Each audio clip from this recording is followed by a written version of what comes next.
정말 황당했고요. 네. 예측은 했지만 객관적으로 계엄을 할 상황이 아닌데 저는 국지전이라도 좀 유도한 다음에 할 줄로 생각했는데 갑자기 계엄을 한다고 해서 처음엔 이거 페이크 아니냐, 딥페이크 아니냐 이런 생각을 실제 했었죠. 근데 아닌 게 이제 확인이 되고 난 다음에 갑자기 이제 걱정이 되지 않습니까? 온갖 상상들, 80년 5월 광주 생각도 나고 그때 드는 생각이 이제 제 아내가 차를 운전하고 이제 국회로 가서 우리는 이제 일종의 사전 훈련이 돼 있잖아요. 도상 훈련이 계엄이 선포되면 해제 의결을 해야 된다. 뭐 다른 생각 할 거 없이 가는데 그때 든 생각이 군인 경찰들의 그 무력을 우리가 어떻게 당하겠어요. 결국 드는 생각이 국민들밖에 막을 수 있는 힘이 없다. 네. 그래서 제가 광주 5.18 때 그 마이크 들고 그 시내 선무방송했던 그분 생각하면서 네. 네, 도청으로 모여주세요. 여성 계엄금이 들어옵니다. 네, 네, 그 얘기 제가 생각이 나서 네. 할 수 있는 게 두 개밖에 없어서 갑자기 방송하게 됐죠. 일단 해제 의결을 하긴 했지만 이제 언제 또 다시 계엄이 시작될지도 모르고 이게 한번 시작하면 다음은 쉽지 않습니까? 그러면 결국 탄핵을 해야 되는데 우리는 200명이 안 되고 네. 실제로 쉽게 동의할 것 같지도 않고 그런데 결국 국민의힘으로 국민힘당 말고 우리 국민의 저력으로 네. 결국 12월 14일에 탄핵 의결이 됐는데 그날 저녁에 그 여의도 광장에 모이신 분들 제가 단상 위에서 봤는데 제가 그날 눈물 났습니다. 위대한 국민들이다 이런 생각이에요. 그건 너무 아름다웠어요. 그 장면이. 그러니까 개별적인 계기들은 있었을 것 같아요. 예를 들면 뭐 지금 얘기되는 것처럼 명태균 사태라든지 또는 김건희 여사에 대한 그 특검법 이게 지금 2명 남은 상태였잖아요. 이렇게 2명씩 늘어가면서 그런 거라든지 여러 계기는 있었을 텐데 왜 이런 무리수를 근본적으로 뒀을까? 못 견뎌 하셨던 거 아닌가 싶어요. 그러니까 지금까지는 검찰총장으로 국민의힘 후보가 돼서 대통령이 될 때까지 다 본인 뜻대로 됐는데 막상 국정을 해보니까 야당이 뜻대로 안 움직이는 게 참 힘들었지 않았을까.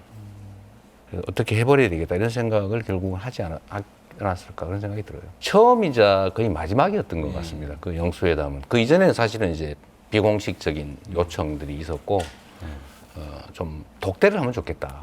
이런 요청도 사실 있었는데 우리 참모들이 절대 독대하면 안 된다. 뭐 그런 얘기도 최소한의 인원은 반드시 배석해야 된다. 뭐 여러 이유가 있는데요. 어쨌든 그때 제가 만났을 때도 보니까 저는 사실 선물을 들고 갔거든요. 그 큰 선물이 뭐였냐면 연금 개혁이었어요. 네. 근데 실제로 그때 당시에 보험료율 13%, 소득 대체율 국민의힘 44, 우리는 45 또는 50 얘기하다가 제가 45로 하겠다. 1% 차이밖에 안 난다. 대신에 이것도 우리는 협의 여지가 있다라고 제가 얘기를 했거든요. 그리고 영수회담 할 때 저는 대통령께서 44% 합시다. 뭐 국민의힘에서 그러지 않은데 하면 제가 받으려고 그때 얘기도 많이 했는데 이거는 이번 국회 말고 다음 국회로 넘기겠다 이렇게 말씀하셔서 할 생각이 없으시구나 이렇게 생각했죠. 그런 아쉬움이 있었는데 그 말고도 뭐 의대 증원 문제라든지 이런 것도 얘기는 많이 했는데 여기 의견 접근은 안 됐고 그 후로는 뭐 전혀 뭐 저희도 별로 기대하지 않았고 그쪽에서 요청도 없었고 그러니까 거의 끝이었던 것 같습니다. 국민의힘 쪽에서는 그렇게 생각할 수도 있겠죠. 뭐 다 상대적인 거니까요. 근데 내용을 잘 따져보시면 김건희 특검 해야 되지 않나요? 예를 들면 우리가 주장했던 특검들이 뭐 3번씩 심하게는 4번까지 했던 게 있는 것 같은데 네. 당연히 해야 되고 국민들도 다 동의하는데 70% 예를 들면 60% 넘게 동의하는데 그거를 거부하잖아요. 그걸 포기할 수 없잖아요. 이게 자꾸 늘어나는 거죠. 탄핵 문제도 검사들이 과연 좀 공익의 대표자로서 국가의 질서 유지를 위해서 공정하게 검찰 권력을 행사했냐. 김건희 여사에 대해서 과연 그 무혐의하는 게 맞습니까? 뭐 당연히 탄핵해야죠. 그러니까 필요한 불가피한 선택들인데 우리 입장에서는 뭐 뭐 상대 입장에서는 너무 심하다 이렇게 생각할 수 있겠지만 해야 될 일을 안 할 수는 없지 않습니까? 근데 그 과정에서 제가 보면 여야 간에 합의되지 않는 것은 모두 거부한다는 원칙을 나름 지켜왔지 않습니까? 맞습니다. 그러면 대통령이 동의하지 않는 입법은 허용하지 않는다. 입법부를 부정하는 거죠. 그러면 대통령과 행정부와 입법부 간의 균형이 무너집니다. 입법을 부정하잖아요. 내가 동의하는 거, 내가 허락하는 거 외에는 입법은 불가능하다. 이거는 공화체제를 부정하는 거다. 저희로서 포기할 수 없죠. 예를 들면 제3자 특검 저희가 받았잖아요. 예. 근데 저희가 그분들이 요구하는 바대로 한 발을 물러서면 또 거부해요. 또 물러서면 또 거부합니다. 뭐 그건 실제로 있었던 일이잖아요. 제3자 특검이라든지 특검의 범위라든지 내용들을 상당히 많이 양보했거든요. 네. 그럼에도 불구하고 안 됐죠. 근데 저는 그 원인이 여당 자체에 있기보다는 용산에 주로 있었다는 생각이 들어요. 그러니까 동의하지 않는 것은 절대 하지 마라.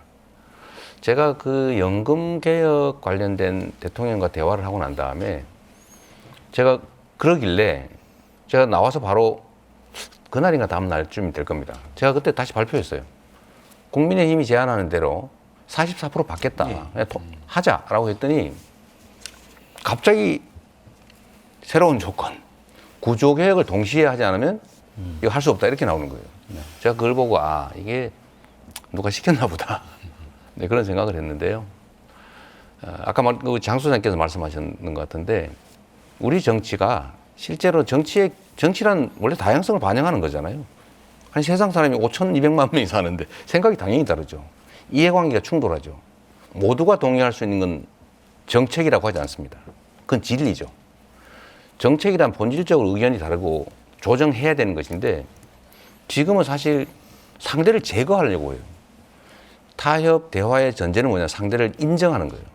있는 걸 인정을 해야죠. 근데 지금 제거하려고 하잖아요. 실제로는 그 모습이 계속되어 왔던 거다. 그러다 결국은 제거하겠다는 생각에 가장 끝 계엄으로 붙잡아다가 어떻게 해버려야 되겠다. 그런 생각을 하게 된 게 아닌가. 안타깝죠. 정치가 아니라 전쟁이 돼버렸습니다. 실제로 첫 탄핵 결의안은 거기다가 예를 들어 외교 문제 이런 걸 넣어놔가지고 제가 그걸 보고 빼라고 해서 뺐는데 그 사실은 이제 우리가 다른 당들하고 같이 하다 보니까 초안을 딴 당에서 썼어요. 근데 우리가 마음대로 빼기가 좀 그런데 어쨌든 저는 사실은 그 원내가 하는 일이라서 실무적인 거라서 체크를 안 했는데 나중에 보니까 그게 들어서 이거 문제된다. 빼라고 해서 빠졌는데요. 제가 내란은 남아있고 내란 죄를 빼라고 했어요. 이거 죄를 증명할 필요는 없다. 그냥 헌법 위반 행위만 증명하면 된다.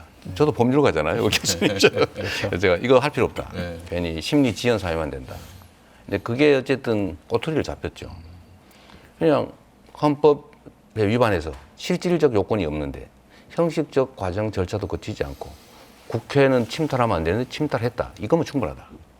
실제 있었던 일이니까. 그런데 내란 죄를 지었다라고 써 있어서 제가 빨리 고치라고 결의안 내는 전날 제가 해서 뺐는데 완벽하게 못 뺀 거예요. 본문에 조금 남아 있어도 죄자가.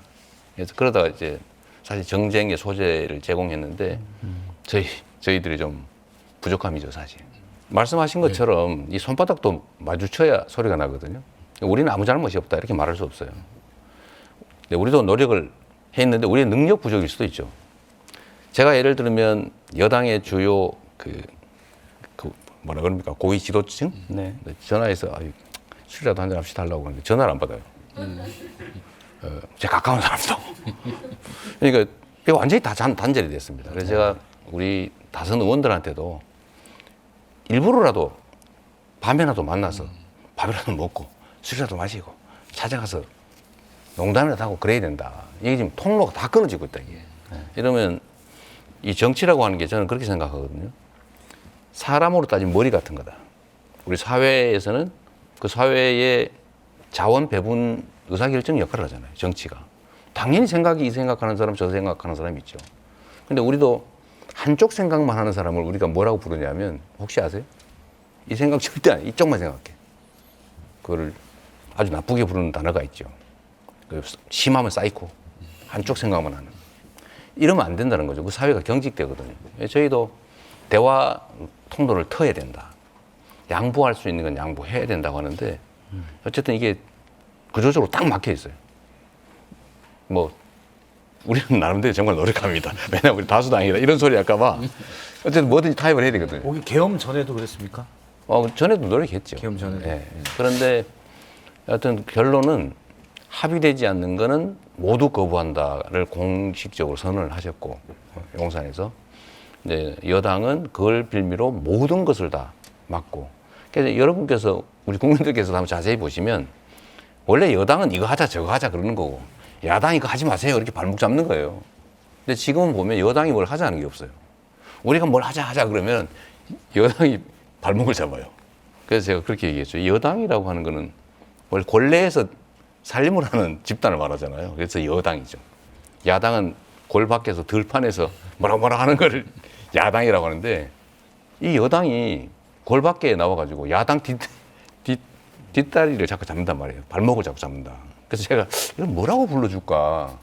그러다 산당 아니냐?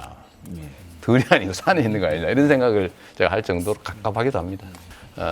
그게 참 답답한 일이죠. 저희도 책임을 져야 되는데 국회의 다수당이고 여당이 반대하면 아무것도 못하냐? 그럴 수는 없잖아요. 그래서 해야 될 일을 하면 거부권을 행사해요. 그럼 다시 돌아와요.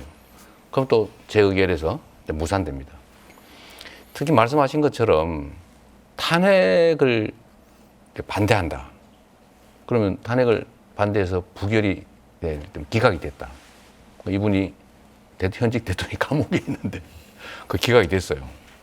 그 다음에 어떤 일이 벌어질까요? 그러면 이제 대통령 권한 행사하고 인사권 행사하고 예를 들면 장관 다 임명하고 더 심하게 하겠죠. 뭐 청문회에서 거부한들 그냥 임명하면 그만이죠. 그러면 다음에 또 어떤 일이 벌어질까?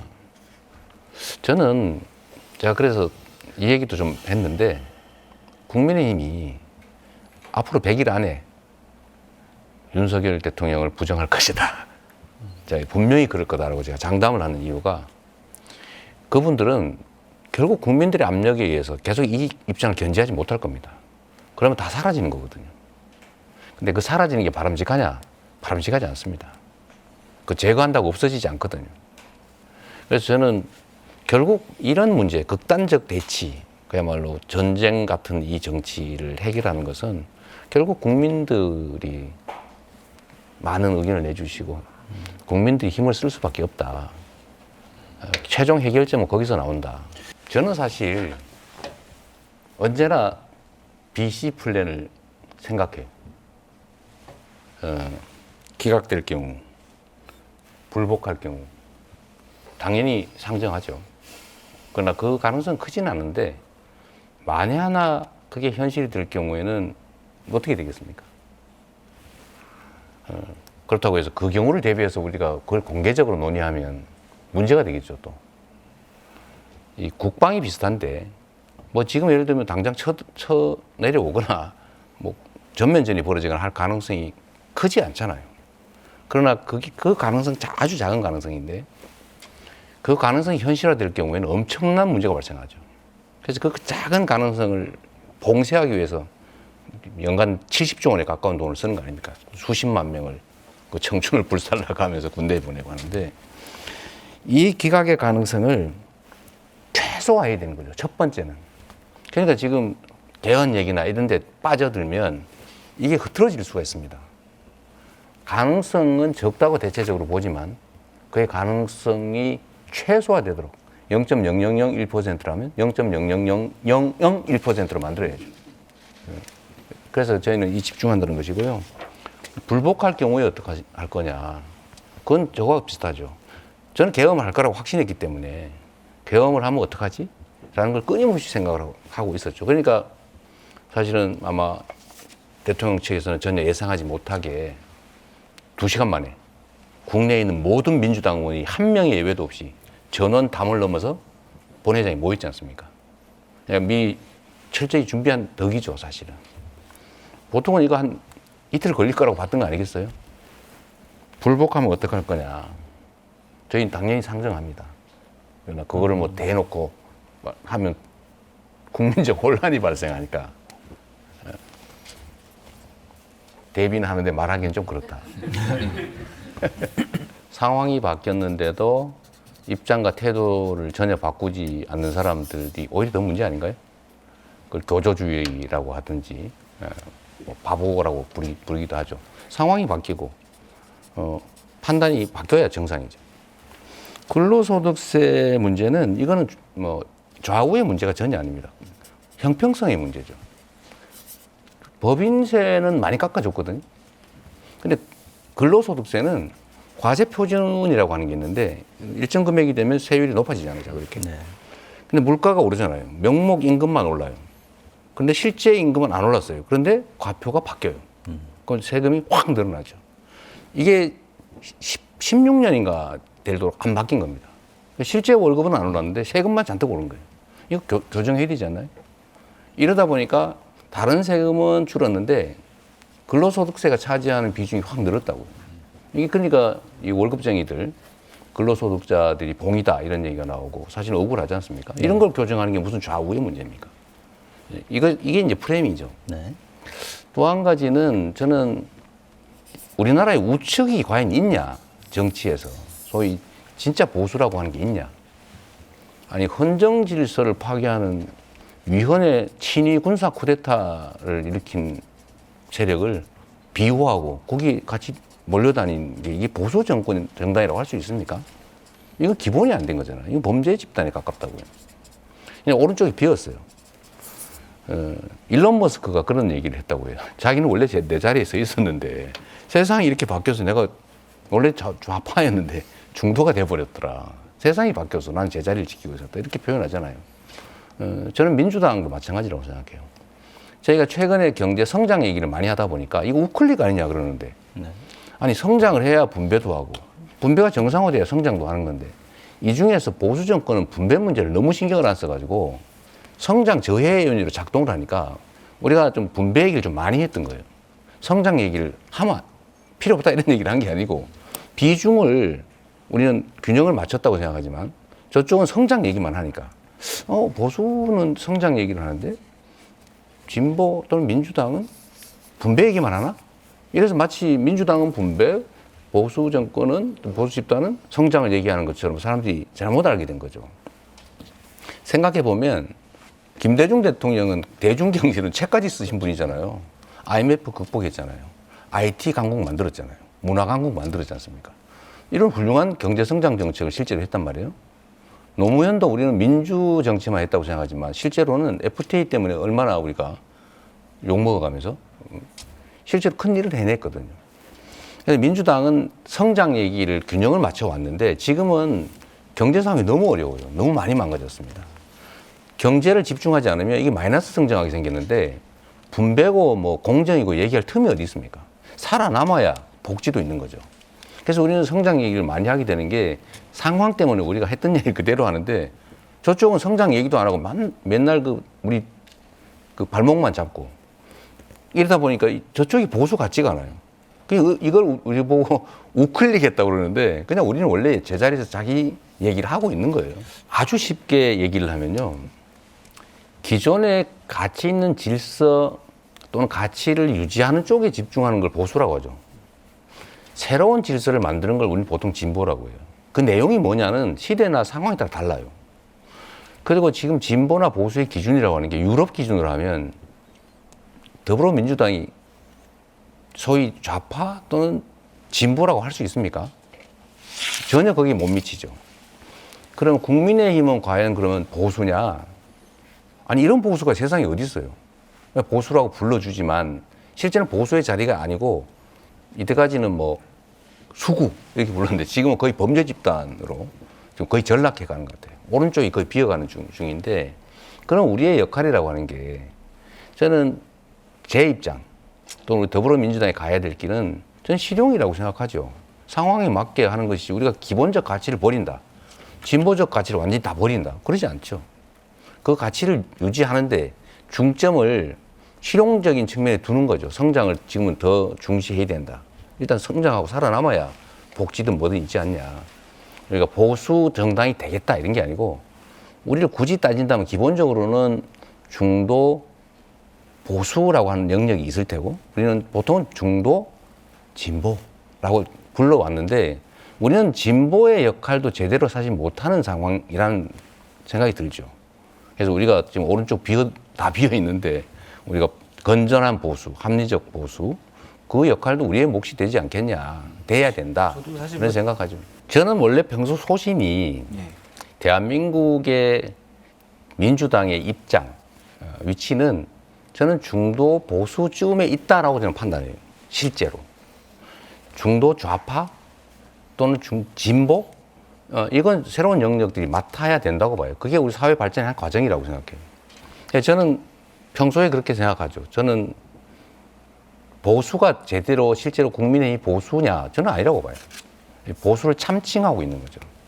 그래서 우리 민주당이 그 자리를 차지해야 된다라고 생각하고 저는 실제로 그 역할을 상당 정도 했다고 생각해요.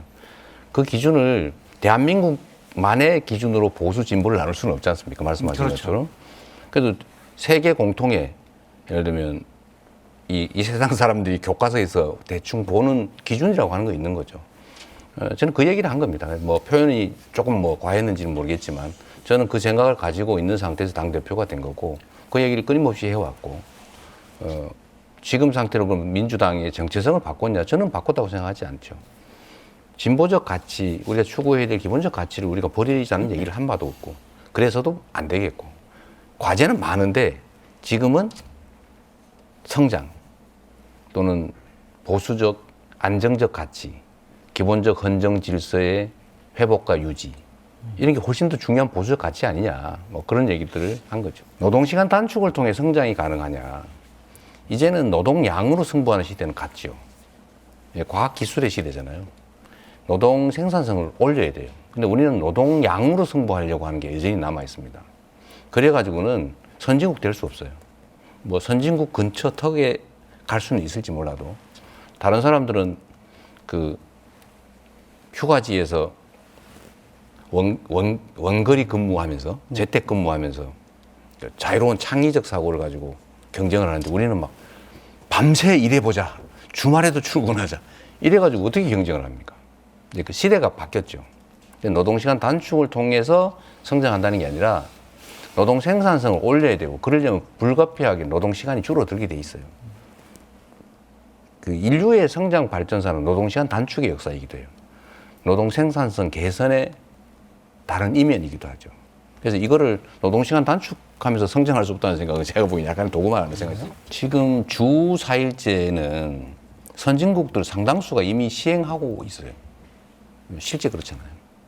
4.5일제 예를 들면 5일 근무 중에서 하루씩을 재택근무하는 나라가 엄청나게 늘어나고 있습니다. 재택근무하면 일하는지 안 하는지 모르죠. 그러나 이 휴식 기간을 좀 가지는 것들이 오히려 창의성을 자극을 해서 훨씬 더 효율적이라는 거예요. 우리는 노동시간 늘려서 어떻게 승부 보자 이런 생각을 여전히 하고 있는 경우도 있는데 그렇게 하면 안 된다는 생각이고요. 두 번째로 모두가 잘 사는 세상이 환타지 아니냐. 환타지 아니죠. 저는 사회 안전망, 망이니까 망에 빠지는 사람도 있잖아요. 누가 그런 얘기를 하죠, 요새는. 사회 안전망이 아니라 사회 안전 네트를 만들어야 된다. 우리는 어느 구렁텅이에 빠지면 본인 능력으로 탈출하고 못 탈출하는 사람만 예외적으로 구제를 해주는데 우리가 잊어버리면 그 사람은 예를 들면 죽거나 이렇게 되지 않습니까? 정말 그런 경우가 많죠. 그러니까 소위 사각지대죠. 그런데 이거를 다 메우는 게 불가능합니까? 예를 들면 국민들의 기본적인 삶이라고 하는 것들을 예를 들면 통신, 예를 들면 의료, 교육도 지금 상당 정도 이미 기본적 교육이 제공되고 있는데 이걸 좀 더 정비하면 저는 가능하다고 봐요. 이게 28년 전인가 만든 기준이에요.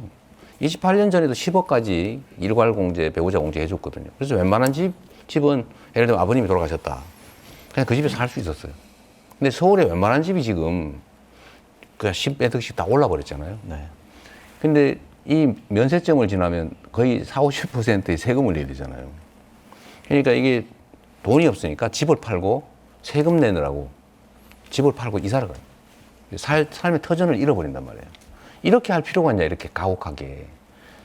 소위 대기업들의 초과 예를 들면 영업이익에 대해서 세금을 깎아줘가지고 그게 수십조 원인데 겨우 요거 혜택 보는 사람이 얼마나 많겠습니까? 그러니까 이게 사실은 이제 쫓겨나는 거잖아요. 이거는 진보 보수의 문제도 아니고 이 정도는 얼마든지 할 수 있다. 그리고 제가 이제 월급장애들 너무 억울하다. 아까 과세 표준 얘기를 잠깐 드렸는데 예를 들면 과세 표준에 따라서 올라가면 이게 누진되잖아요. 월급은 실제로는 오르지 않았는데 물가가 올라가지고 명목 임금만 올랐는데 실제 월급은 안 올랐다. 근데 과표가 고세율의 과표로 오늘 올라가는 거예요. 근데 괜히 세금이 자꾸 늘어요. 이거 억울하잖아요. 이거 방치하면 안 되죠. 이거 정의의 문제 아닙니까? 그러면 대기업들이나 이런 초과 영업이익에 대해서 세금 막 깎아주면서. 그래서 제가 상속세 문제도 세율을 낮추자 그러길래 세율을 왜 낮추냐. 그것도 고액 세율을 낮추자는 거잖아요. 고액의 자산이 상속되는 거를 낮춰줘. 이거는 문제가 있죠. 그런데 이렇게 억울하게 집 뺏기는, 집 때문에 이사 가야 되는 이런 일들을 막는데 그 정도의 그 재정보다 한번 해주자 이런 거고요. 제가 월급쟁이 얘기를 지금 검토하는 중인데 제가 그래서 내려주자 얘기를 안 했어요. 왜 안 했냐? 제가 검토는 해야 되지 않냐. 그래서 검토를 했어요. 오늘 낮에 제가 받았습니다. 받았는데 이거를 적정하게 우리가 얘기하는 대로 물가상승 반영해서 바꾸면 한 12조 원 정도 세금이, 연간 세금이 줄어든답니다. 네. 재정이 문제가 생기죠. 그래서 제가 지금 말 안 하고 있는 거예요. 이건 어느 정도 선에서 지금 조정할 거냐. 이제 또 그 검토를 해야 되죠. 지금 예를 들면 소비 쿠폰 얘기는 저희는 이제 하도 그러니까 양보할 수 있다. 제가 안 한다는 얘기 한 거 아닙니다. 이거 언제나 정확하게 해야 돼요. 우리는 이 주장을 한다. 왜냐? 골목 경제나 지방 경제, 소상공인, 자영업자 지원에 매우 효과적이라는 게 정부 연구 결과에 나와 있어요. 예를 들면 건설 투자 이런 것보다 훨씬 소비 승수가 높다. 객관적으로 나오는 거란 말이에요. 실제로 그래요. 왜냐하면 서민들의 소비 승수가 높잖아요. 그래서 이거를 하자. 왜냐하면 골목이 지금 살아있는데 다 죽는다 지금. 골목에 문 다 닫고 있잖아요. 그럼 이거를 누군가 개인한테 그냥 퍼줬냐? 아니죠. 이건 반드시 써야 되는 거예요. 안 쓰고 없어지는 거예요. 골목이 살면 승수 효과가 있어서 이건 경제정책이다. 퍼주자는 소득 지원하자는 게 아니고 이게 그만큼 효과가 있다는 것이고요. 그리고 특히 정부의 역할의 기본은 가계와 기업 간의 이 경제 활동이 과잉일 때는 살짝 눌러주고 이게 위축됐을 때 부축해주는 게 정부의 역할이에요. 우리 고등학교 경제책이 나오잖아요. 근데 지금 정부가 어떻게 하고 있냐면 무조건 허리띠 졸라매져요. 무조건 아끼자. 그래서 지금 잠재 성장률에 해당되는 만큼의 재정 적자도 감수를 안 하려고 그래요. 그러니까 한은 같은 데서 15조에서 20조 정도는 해야 정상적인 경제 활동이 유지가 된다는 거예요. 근데 지금 이거를 2, 3년 동안 안 했잖아요. 그래서 사실 정부 때문에 경제가 더 나빠진 겁니다. 그냥 나빠진 걸 방치한 게 아니고 정부 역할을 안 하는 바람에 더 나빠졌거든요. 이런 것들을 보완하자는 거예요. 그러면 그 내용을 어떻게 채울 거냐. 일부는 예를 들면 경기 지원에 쓰고 또는 일부는 우리 제가 말씀드리는 대로 AI 지금 GPU로 이게 우리나라에 몇천 장밖에 없다는 거예요. 네. 그래서 연구가 안 된대요. AI 연구하는 사람이 이 GPU를 찾아서 해외로 나간다는 겁니다. 이런 나라가 어디 있어요. 이거 사자. 그리고 이거 연구 지원해 주자. 이런 거에 대해서 우리가 이번에 집중적으로 예산안을 냈지 않습니까? 그럼 민주당이 하는 거 이거 하면 절대 우린 충격 안 해. 안 하는 것보다는 AI 지원이라도 하는 게 낫잖아요. 근데 그러면 우리가 포기할 수도 있다라고 제가 말씀드린 거예요. 자, 이건 협상을 통해 해결할 일이죠. 지금 다행히 트럼프 대통령이 한반도 쪽을 잘 안 보고 있는 것 같아요. 다행입니다. 이게 원래 초기에 좀 강도가 세거든. 사실은 그런 외교적 조언을 해주는 분들도 지금은 차라리 말하지 말고 가만히 있는 게 낫다. 한 6개월 정도 이렇게 센 바람 지나갈 때까지 좀 차라리 나을 수도 있다. 이제 이런 얘기도 해요. 미국이 통상 정책으로 관세 정책을 지금 드라이브를 걸고 있는데 사실 이 문제는 대학 입학 시험 어려워지는 거 비슷해요. 전 세계 다른 나라들이 다 겪는 일입니다. 그래서 경쟁을 하는 입장에서는 심각하게 물론 안 하는 것도 낫겠지만 우리만 불리하다 이렇게 볼 일은 사실은 아니죠. 시간을 좀 벌 필요가 있다는 것이고요. 네. 또 한 가지는 이거야말로 여야 정부가 힘을 합쳐서 공동 대응이 됩니다. 그래서 제가 국회 통상특별위원회 만들자. 그래서 의원단도 보내고 좀 실무선부터 사실 작업을 좀 해야 되거든요. 트럼프 대통령의 결단이 맡기면 일방적으로 이렇게 밀어붙일 가능성이 있기 때문에 미리 보고되는 문서들 수준에서 저희가 미리 조정을 좀 해야 돼요. 그러나 손이 많이 갑니다. 그러려면 기구가 있어야 돼요. 정부 갈 수 없으니 국회라도 같이 하자. 근데 지금 제가 한 2, 3주 됐는데 아무 소식이 없습니다. 이런 거 좀 하라고 해주세요. 네. 사실 북미 대화는 열릴 겁니다. 저희 예측으로는. 이게 미국의 세계 전략하고 관계가 좀 있어서요. 저희가 보기로는. 일단 중국 견제를 위해서 러시아와 관계를 개선한다. 그 중국을 포기한다. 이게 이제 기본 전략이라서 북한과의 관계도 개선하는 게 미국의 국익에 부합해요. 근데 북한이 좀 버티겠죠. 그러나 그 흐름 자체를 막을 수는 없을 겁니다. 그러니까 지금 상태로 우리가 해야 될 일은 이 대화에서, 이 협상에서 소외되지 않는 거예요. 근데 지금 미리 좀 신경 쓰고 필요한 조치들을 충분하게 안 하면 소외될 가능성이 많아요. 네. 왜냐하면 북한이 소외시키려고 할 겁니다. 그래서 우리도 사실 이 문제에 대해서는 정말로 많이 노력해야 돼요. 불필요하게 계엄 명분 만들려고 북한을 막 심하게 자극해가지고 북한이 혹시 탱크로 남한이 밀고 올라오지 않을까 그래서 막 장벽 쌓고 다리 끊고 막 이랬잖아요. 네. 이제 그런 이 긴장 관계를 최소화해야죠.